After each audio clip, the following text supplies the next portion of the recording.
Hey, welcome back to the channel. This is Craig Weir again. I hope to give you a couple of good ideas here. Today I want to clear up some confusion that exists around the subject of the 5-year rule around Roths, but more importantly, I want to give you a couple of quick tidbits that we give to our clients that maybe can really save you a ton of money. So let's first just kind of get to some fundamentals out of the way. This 5-year rule for Roth IRAs, it pertains both to contributions, and then there's another set of rules that apply to conversions. And it's pretty important in determining when you start being able to start pulling out these tax-free withdrawals, which is part of the reason for putting money into Roth to begin with.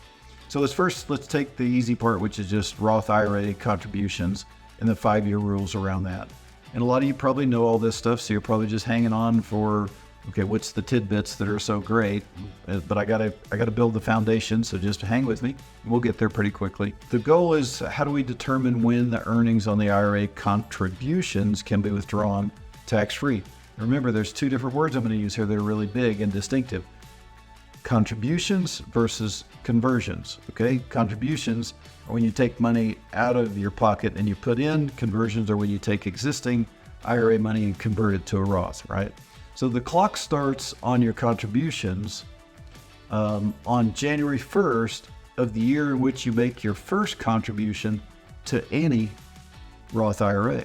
And that this particular rule applies regardless of whether you contribute to the same Roth or multiple Roth IRAs over your lifetime.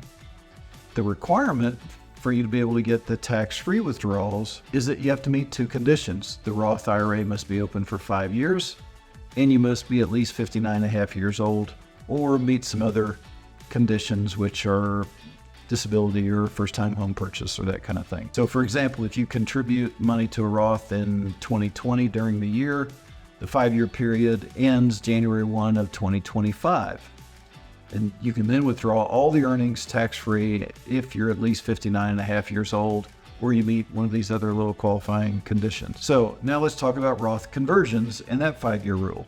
So again, the clock starts each time you make a Roth conversion. It has its own 5-year clock.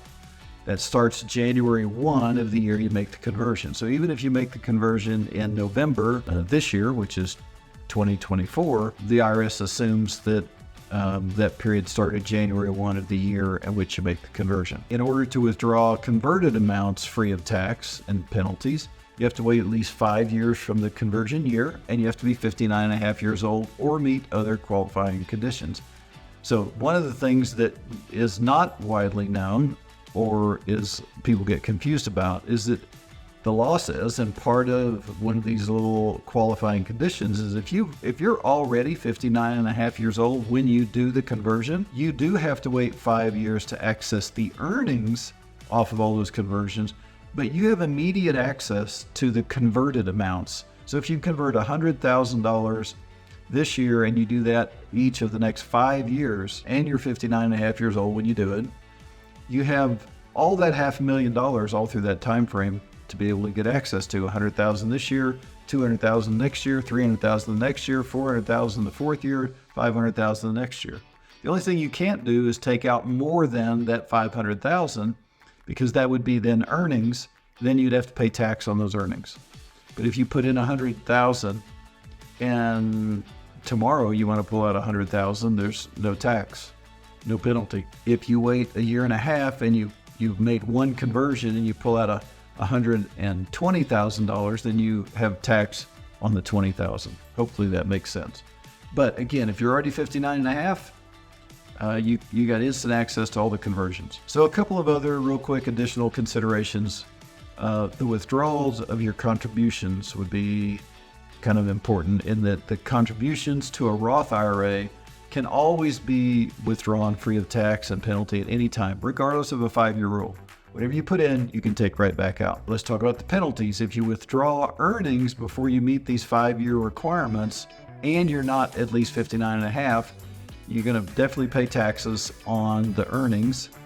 and potentially penalties unless you have one of these qualifying exceptions. Now to the meat of what I wanted to talk to you about. One of the things we've learned over a decade and a half of really focusing on Roth conversions and learning about it and applying it with our clients is that if you're nearing retirement, you really want to limit your new contributions to a Roth IRA and instead begin doing aggressive, accelerated conversions of your existing IRA money to the Roth. So, and that blows people's minds when I say that, but let's just look. If you could put $25,000 into your Roth 401k account, for example, this year, you would take $25,000 of cash flow, and at the end of the year, you'd have another $25,000 in your Roth IRA. If you took that same $25,000 and you instead used it to pay taxes on converting some of your existing IRA money, and let's say you're in a, I don't know, let's just say you're a 25% tax bracket to make it easy. You could convert $100,000 of your existing IRA money using that same $25,000 that you were going to put into a Roth, use it to pay the taxes on the conversion.